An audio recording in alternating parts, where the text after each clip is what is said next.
Well, hello and welcome to Hello Chaos, a weekly podcast exploring the messy and chaotic lives and minds of entrepreneurs, founders, and innovators. Each week, I get the privilege to speak with founders across the spectrum, founders from different industries at different company or business stages, from mature to startups, the full gamut. Our listeners get to hear the real, the raw, the unvarnished stories, getting incredible insights on what it takes to either start a business, scale a business, maybe to become a better CEO and business leader. It's incredible, incredible stories and tips and tricks that we get from our listeners. Today, our guest is Becca Stackhouse-Morson, founder and CEO of Stacked Intent, a family life education business. Welcome, Becca. Welcome to the podcast and to the chaos that it is today. Thank you for having me. I am really excited to be on. I'm excited for you to be here too. I was looking up your information. I'm like, ooh, this is going to be a good conversation. Becca, tell us, just start us out. How did you get involved in starting your own business, becoming a founder? What started that? What inspired that? Could go all the way back to being a little girl, and I always wanted to own my own business. Really? Then I wanted to own my own restaurant and be a chef. But as I went to college and I worked at a high-end restaurant one summer, You're like, nope. well, I love the work and I would love to do it.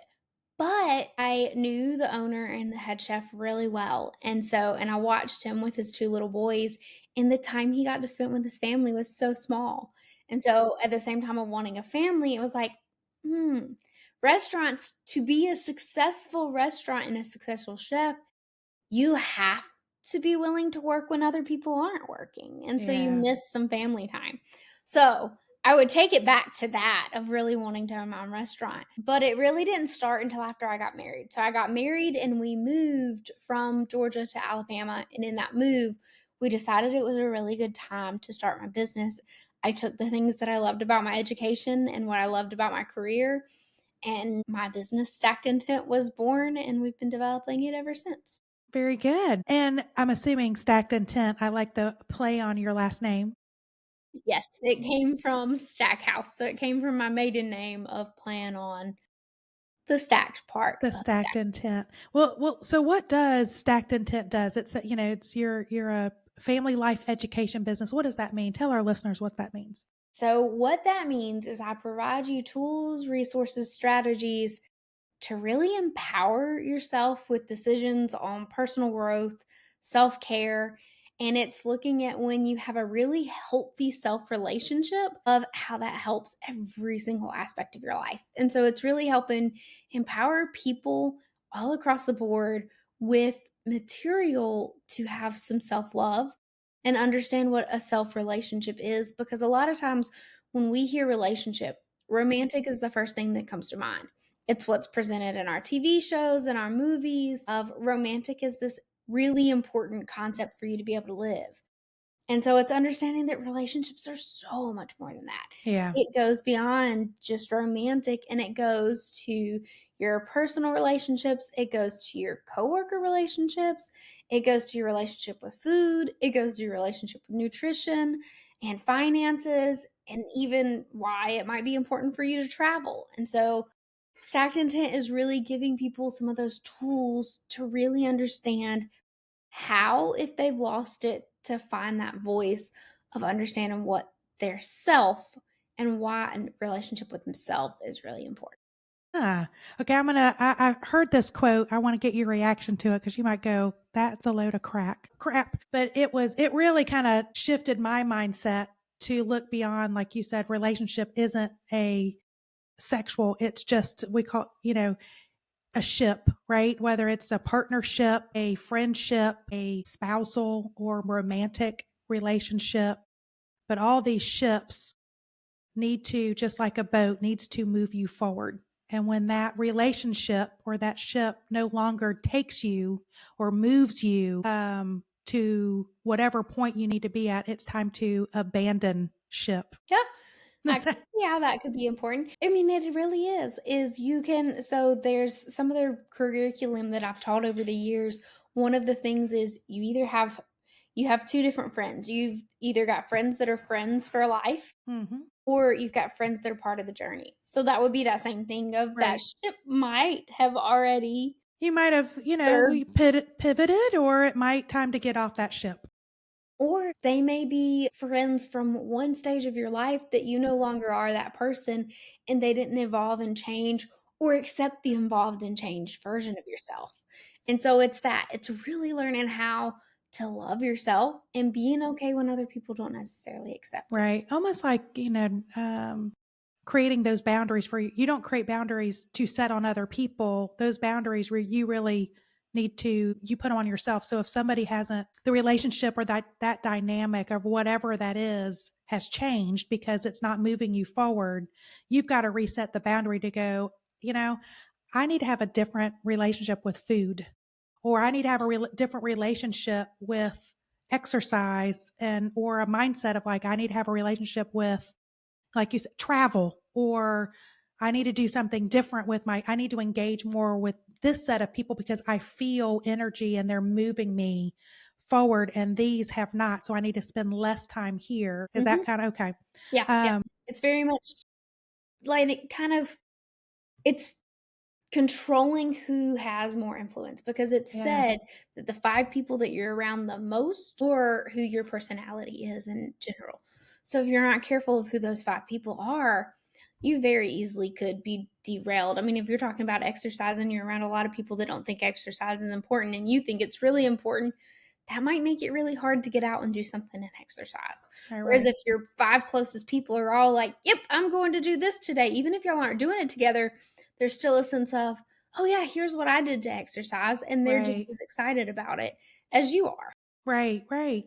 Or just professional development. If Mhm. you're excited about, I'm learning all this stuff, and if somebody's like, ugh, why are you reading? Yeah. You need to find a community wherever you are, right? You need to have Yes. that community.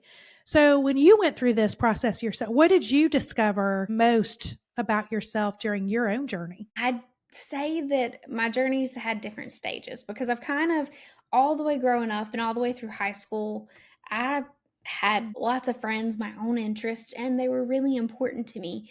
And so it's if you truly love who you are, you're going to find the people that truly love who you are. Yeah. And then it allows you to be really, really excited about your every single day. Then you're excited to share it with everybody because you're excited about it. Whether it be a hobby or your work, or whether it be something you just read and thought was really cool, like whatever it is, if you really love it, you'll find the people that really love it too about you. Just put the energy out, and Mhm. you will become a magnet. Mhm. So what has been the most, so that you've started your company and this business? What's been the most rewarding part of that for you? I would say the most rewarding is really seeing the impact it has on people. Like, I came from a career that you got to see the impact and you had to have the data, and so that kinda transferred over into what I do in my business, and it's getting to see the impact, getting to see some of the shifts and changes or aha moments of, "Wait, if I really do pause and take care of myself, that really transfers into taking care of everybody else in my life." Yeah. Whether it be pausing to exercise, pausing to see what you're eating and how your meals are gonna be, pausing to make sure that you're taken care of in the day. It doesn't mean that you're being selfish with things, because there is a way that you're being selfish. But if you're really taking care of yourself, then you're able to 100% show up for the other people in your life, Yeah. Yeah. especially in any capacity. And so it's been rewarding to be able to watch some transitions of people really loving their authentic self. Who they've become. Who Mhm. they Yeah. Do you see that shift in their energy, like in their aura, their body language, and so, or like a physical transformation? Or is it more they're telling you, man, I need to tell you about the or can you see it? Sometimes you can see it. You can definitely see it of the taking their own reins and being really intentional with things. So sometimes you can see it. Sometimes it's just them telling you something, or it's I mean, I have a weekly email, and sometimes it's just hearing people talk about what they got out of the email. So what was a piece that they had that they really thought was a great tool to implement in their day to day. So Right. it comes from different ways, but it can either be said, or if it's somebody that I'm around often, you can see it too. You can see it. What's been the most challenging part of, whether it's starting or scaling your business? What's been the hardest part? Not getting to talk to people every single day. Really? Oh, as compared to like being in your office environment and Being yeah. in an office environment, interacting with the community, seeing more than your circle of people every day, that was my most challenging, was going from working in an office environment to loving launching my business, loving where we had moved to, but feeling very isolated and alone. Yeah. That became very hard, and then at the end of the day, I might be very ready to talk, and my husband had talked all day and didn't wanna talk. Yeah. That was my most challenging, was feeling going from being really engaged every day to feeling isolated sometimes. Yeah. Well, that's one of the reasons we started this podcast was really, well, and then Orange Whip, which is the media company, ran it because I felt that way when I founded my business in 2013. It is a um, truly lonely like space that you can get into Mhm. when you're starting your business, or even if you have like I had employees and but I felt alone just in my own little bubble.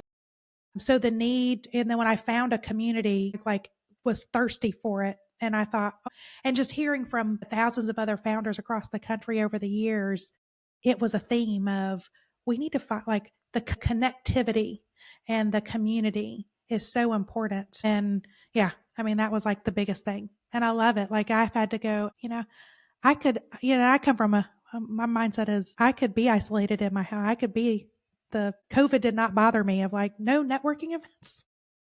Like, I don't have to see anybody. Good, good, good. But then you crave it.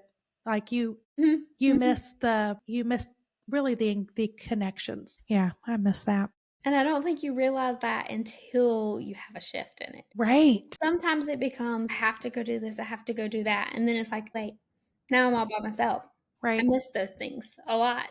Right. And then you get, no, I get to do this kind of becomes a mindset shift Mhm. or prioritizing to go, you know what? I didn't like doing these things in that manner, but I really crave what did I really crave out of those connections? Can I find it and like you said, show up in a different way and still, get rewarded for that? So it's yeah, that's it. Yeah. It's being able to get to pick it, get to really love what you do because you can redesign it, but it takes a mindset.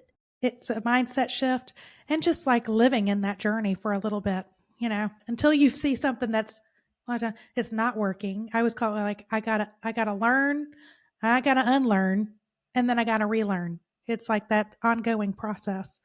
But sometimes, it's not like something you walk in and go, oh yeah, I have all the answers. A lot of it appears through, I think, the missteps, the challenges, those barriers. And then how do we work around those? Were there any myths, I call it misperceptions, misconceptions of starting a business, or now you're running a business that you thought was going to be, and then when you got into it, you were like, they are liars. I need to tell everybody that this is not true. Is there anything that you would debunk? I don't think so. But a lot of that comes from I've been around a lot of people that have either run their own businesses, started businesses, and so it's not something I was necessarily unfamiliar with of what the really hard was gonna be, what the building was gonna look like, and and then I have people that just would remind me, "You're just starting. It's okay that you're Right. at these points." And so I think that's So you have a community that's telling you, which is rare, yeah, A yeah. lot of people get into it and go, "What have I?" And I would say because you're a rare founder. I don't get to interview founders very often who have always wanted to own their own business. Like I'm not one of them, and most of the ones that I talked to, it wasn't like a dream. I'm going to start a business. It just we fell into it, or we were Mhm. like we were problem solvers in a gap and wanted to provide a solution. So I think the ones that like we hear that I thought it was going to be this, it's not because I wasn't around it that much. Like I didn't grow up with that. And definitely it wasn't definitely was not a dream. Yeah, I think that's it is. I don't think that I went into it not knowing what I was getting myself into necessarily. My biggest thing was I went from being very social to a little more isolation, and that Yeah. was my hardest That's thing. like, yeah. Oof. But other than that, no, but it goes back to that I've been around people. Yeah.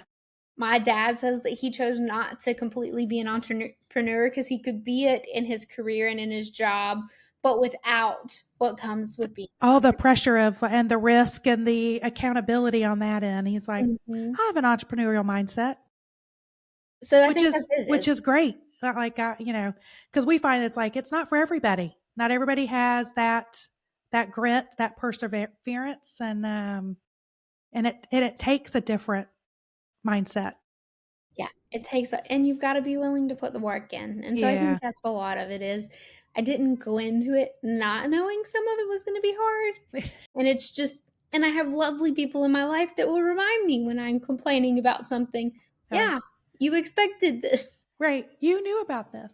Well, I also think you mentioned something I think that's key that I think it's helped me survive and be able to be adaptable and agile. I grew up in the restaurant service business. I spent 8, 9 years. That's how I worked my way through college. I had three, restaurant gigs, and I put myself through school.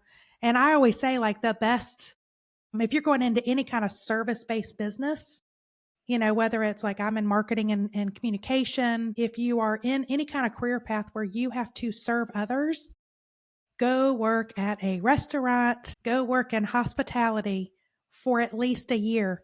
I mean, I did 8 years of it.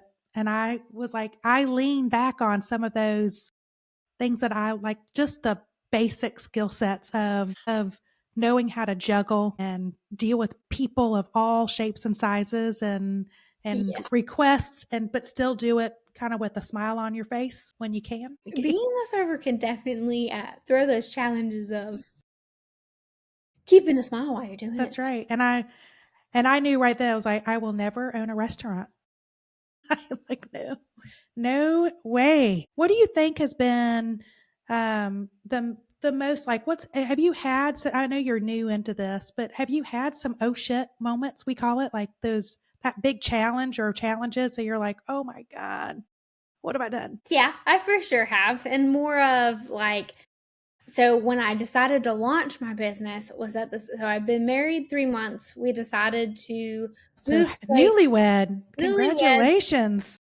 We decided to be married or we were married 3 months, sell a house, move states, change jobs, launch a business, and we were living in my parents' basement. So, like, we made 7 changes at one time, and, yeah, definitely after a couple months, it was like, "Wait, what did we decide to do?" Becca, you know the rules. Like, haven't you heard you're not supposed to do that? We were just so funny that you bring that up. We were just talking about Chandler, who's producer. You can wave your hand, Chandler, so everyone can see you. He is in that, like, those big life moments of getting married, looking for a house. I'm like, they tell you not to do all that at one time.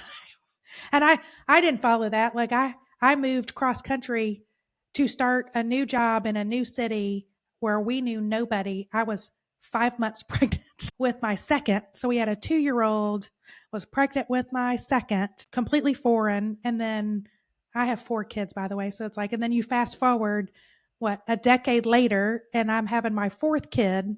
And we're moving houses again. I was just telling Chandler this story. I was like, we're moving house again, that my husband picked me up from the hospital with infant in hand, and we went straight to the house closing, and moved 2 weeks later with a newborn and 3 other kids. So it is not recommended. It is not for the faint of heart, and it is that is not for everybody. And like I was telling the story of my body reacted very negatively. I I would imagine so. But so I was telling like, we're in the signing and I was like, I didn't feel bad. I just like, you when you're like started to get a little sweaty almost, and I was like, let me go to the restroom. I projectile vomited in the law firm's small bathroom, but it didn't even give me enough time to react. Like I didn't go, ooh, like I'm feeling something coming was just, and I continued to throw up like for an hour straight at different places that I was showering the world. And finally, I was like, I don't feel bad. Like my stomach doesn't hurt. And my sister in law, who was down helping, she goes, "Your body is rejecting your decisions. Like All your changes. all the changes. Your body is screaming at you that you have all this anxiety and stress." I'm like, I don't feel like I'm stressed. Feel it. Well, that's it, and when you make too many changes at one time, I don't think your body recognizes it. You don't recognize Like what's mentally, it was not happening, but clearly, physically, my body was very angry, extremely. So, yes. So, Becca, 7 major life changes happening. in 3 months, We got 6. married in March. We decided all of that about June. So yeah, it was about a 4-month range. So, how are you doing? How did you come out of this? Are you still going, I'm still in it? No, we're now 3 years later, but we did the same thing again. We moved, changed his job, and living in it. But it was for a job upgrade for him, so it was a good move. That's good. But how we got through it took going back to what are some of the things that were really important to me, Yeah. and really knowing. I mean, me and my husband had to. We are both very straightforward, honest people, which can come across really harshly sometimes. Yeah. And so you have to just remind yourself, this is why I'm communicating this. Okay. I really need to. So my journaling is really important to me. Well, I had been single up until we dated for 9 months before we got married. So up until that point, I had been single for most of my life. I had 2 relationships, but none of them like that affected my nighttime routine. Right. And so I had to figure out where to do that. And so I had to journaling was really important to me. And so it was like, okay, this can't happen at night for me anymore because that's when we have time to sit down and talk. And so that's when we sit down and talk. So when can I do this? And so it took me about a year to refigure out because I mean, you're talking about 30 years of when I've done it at night Right. to, okay, when can this fit to where it doesn't take into our time together, but I still really get what I need. And so now I do it after he goes to work because since I'm work from home and have control of my schedule, it's okay. Where can it go in my day that it gets to happen because I've got to have it? And Right. so that's how I got through some of it was really digging back into, okay, these are the things that are really important to Becca. These are the things that need to happen for our marriage to be able to grow and be Right. healthy. Your boundaries. And how do we communicate it and not offend each other? Like sometimes, okay, I really need my own time today. Right. How do you say that without it sounding like, no, go away? Right. And You it's could just say, go, after you've been married almost 30 years, you just say, go away. and now we can just go, oh no, that's we got to. It's the point of, okay, no, I'm good. You go have your day. I'm fine to do Right. what I'm doing. And so it's learning how to be okay with vocalizing what you need. I love it. And I think it's important no matter where you are, whether you're a founder, just adulting. Yes. I think that's just the adult how to, you really need to know yourself, but also whoever you're in a relationship with, whatever that relationship is, mother, in law, son, daughter, communicate with clarity, but in a way that is going to, because communication is 2 ways. They're not Mhm. going to listen if I use this voice. Or, you know what? They will never pick up the phone. I just have realized with my son, there are trigger words I can use because I'm like, I really need to talk to him, but he's not going to pick up the phone. But I can text a few words or hint at something and I get a call like, you know, immediately. What do you want? What's happening? And I'm like, okay, let me fill you in. But I was like, why didn't you call me? I did 8 times. You didn't. But yeah, that's so. What is your favorite part about being a founder? That I get to control how it's created. So instead of having to follow somebody else's guidelines or what should You be can in do it. something, I get to make it how I think it should be. I mean, I think it's really important to have your own flair in what it is, but I also think research is a really important aspect. And so I can bring a mix of it. I can have research with some opinion, with giving you really valuable information. I get to help and I get to cater to what somebody needs. If there's a specific need or conversation I'm having that I find important, then that might become my blog topic for the Right, upcoming week. right. And share that. Yeah.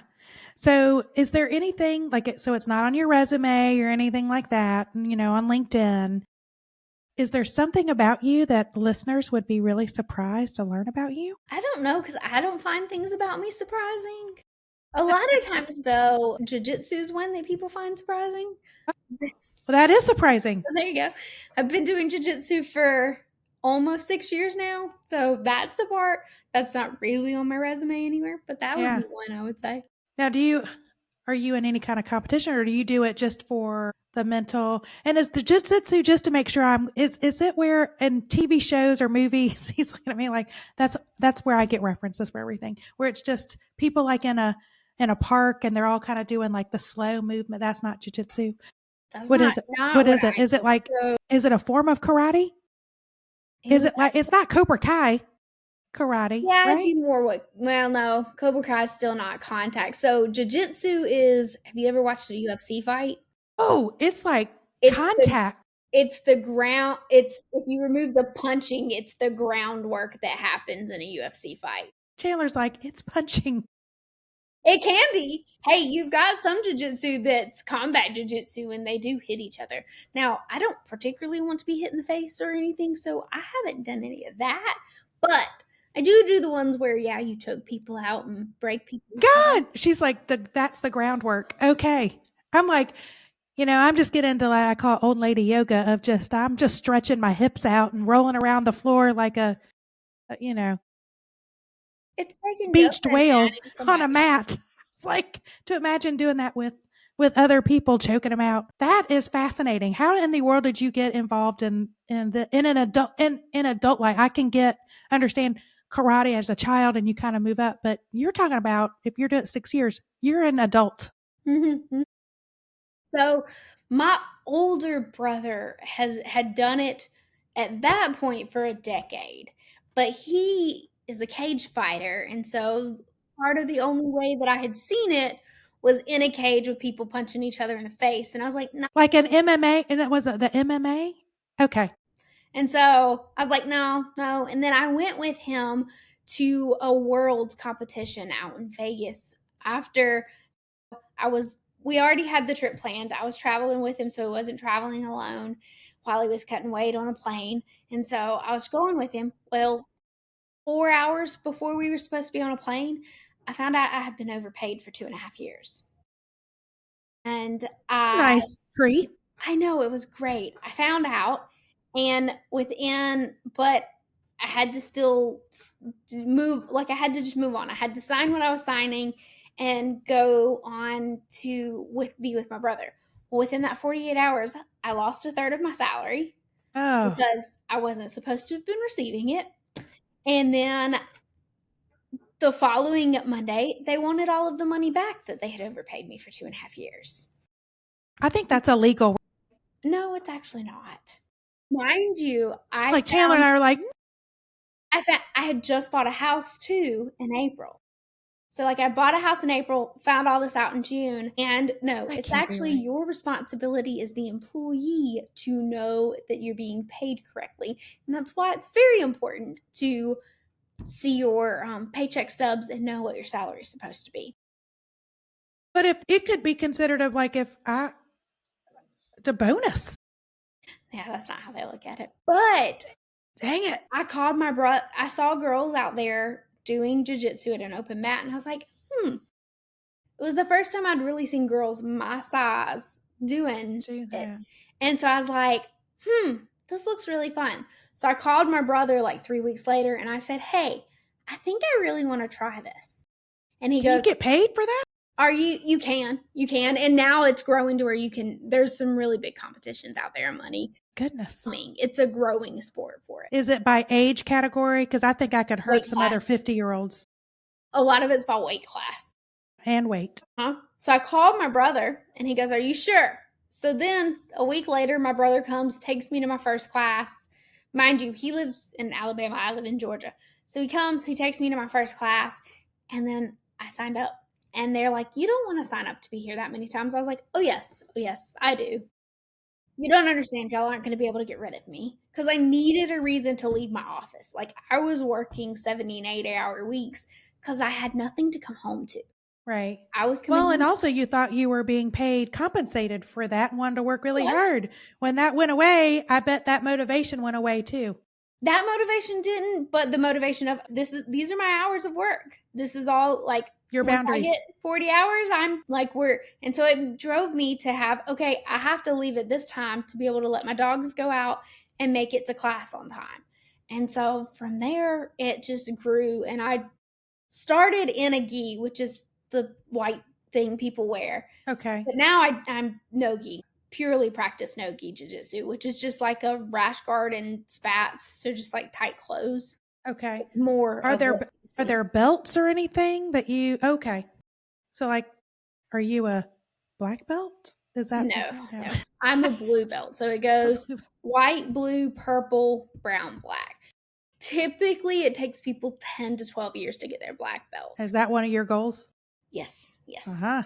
But I've moved gyms, all this moving I've done. You're like, I gotta find my Miyagi. I've moved a couple times and that kind of puts a bump in how fast you progress, but it's okay. It'll come. Do you call your senseis? Is that I know that I'm using the Cobra Kai reference because Most that's of them my are only most of them are coaches unless you just call them by their name. It I don't depends. know. That one depends on what kind of jiu-jitsu gym you're in. The Okay. system I'm in. You're not gonna call him sensei. Yes, sensei. Oh my God, that's amazing. So I was gonna ask you, what do you do to handle your stress? Well, now we know. You go and beat other people up. Yeah, it's fun. It's a great Really? hey, but what's fun is it's where I've made some really great friends. It's where me and my husband actually met. Really? Is he a jiu-jitsu Mhm. Mhm. or okay. Yeah. Is he a black belt?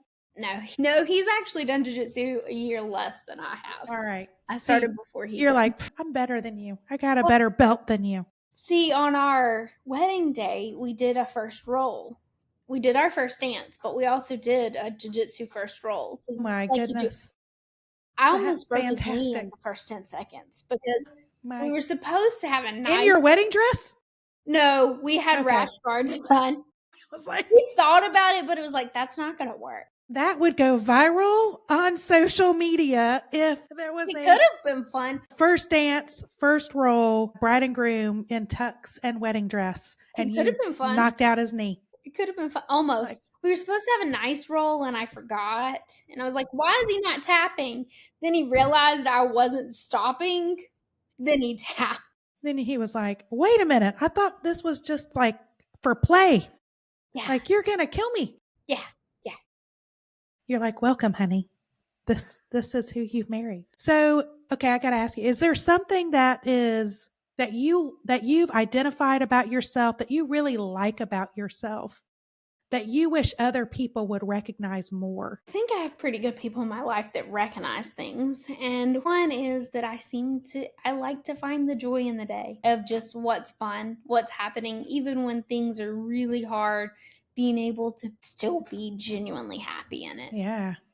Um okay, so if we met a year from now, cuz I know you're starting your business new, if we met a year from now, next January, 2026, here we come, cuz it'll be here like in a blink. Yeah. Chandler's going to be married, has a house, 3 kids already. He's doing it all in his first year.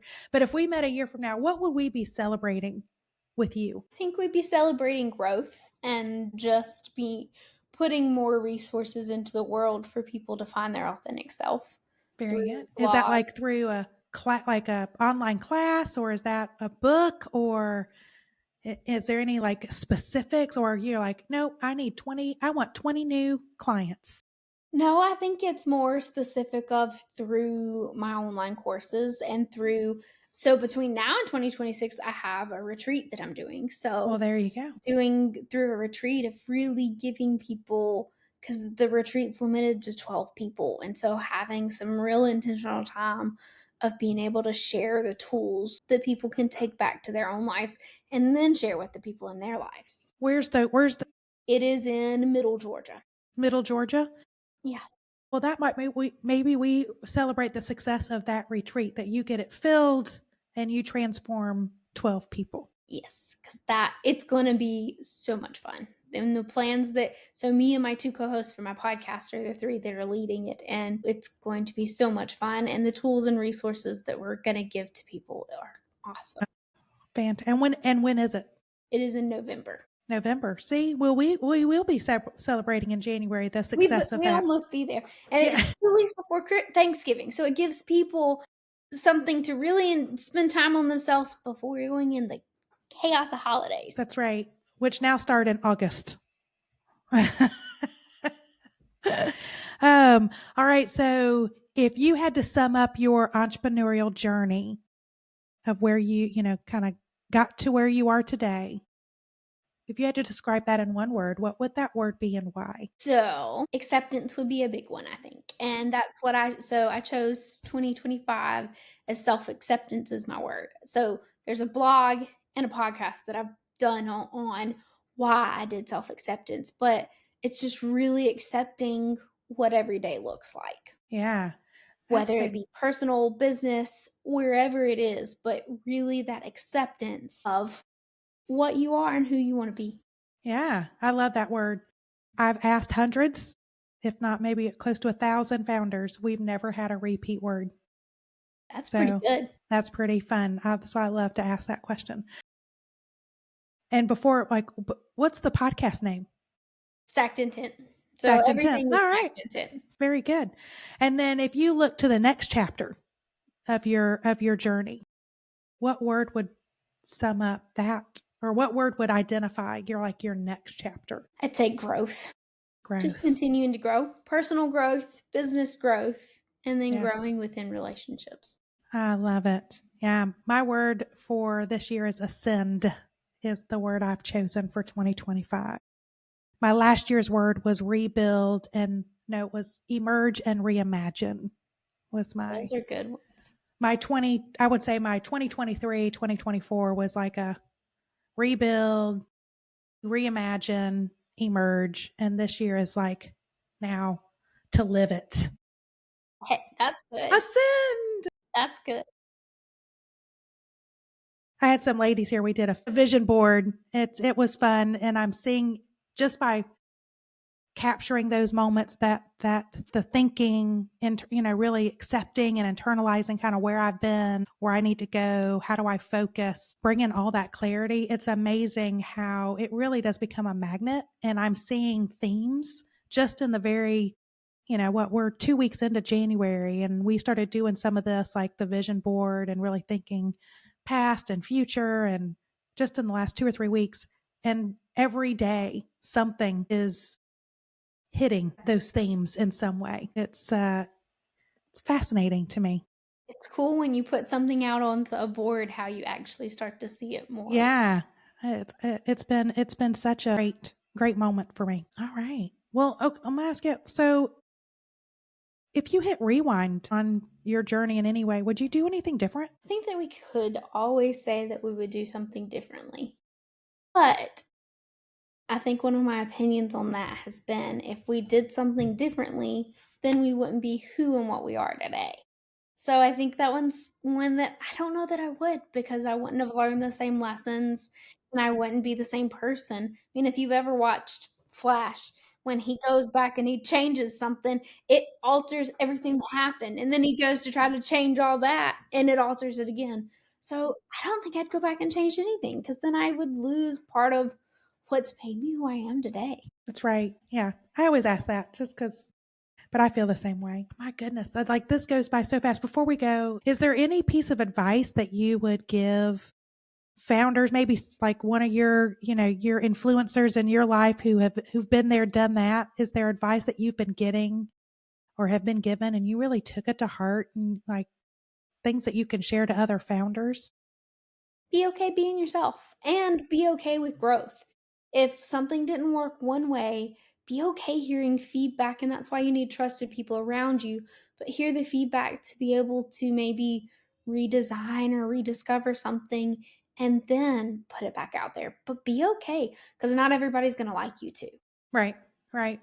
And you know what? And sometimes it's like take that feedback too, but if you really know yourself, like you were saying, if you really have clarity of who you are, you can also take that feedback to go, you know what? I accept that. I appreciate it, but I really know what this business is or what this brand is. I just might need to maybe serve it up differently, but because we all get advice of you should do this for your business and you should, have this as a service. And it's, a lot of times business owner we can go ping, ping, ping, ping, ping with all these people telling us what to do. And that's a danger zone of like, you haven't done the self-discovery, the for your business or your brand of who you are to be able to take that feedback, but go, uh, um, you know, it's good feedback, it's good insight, or is it just somebody that wants to, blow hot air into the world? But May you just don't know be that until you know yourself. Like you won't know that. You can't discern and filter the way you need to. And it may just be that they gave you feedback that they expected to kind of be negative feedback, and you're like, "Oh, great. You Yeah. got that exactly the way I meant for it to be Yeah. gotten. You just didn't like it." Right. That's right. Judgy. This was fantastic. This goes by so fast. Before we go, how do you want people to connect with you, learn about Stacked Intent? What's the best way for people to reach you? So you can find me on Instagram and Facebook under Stacked Intent. And then you can also go to stackedintent.com.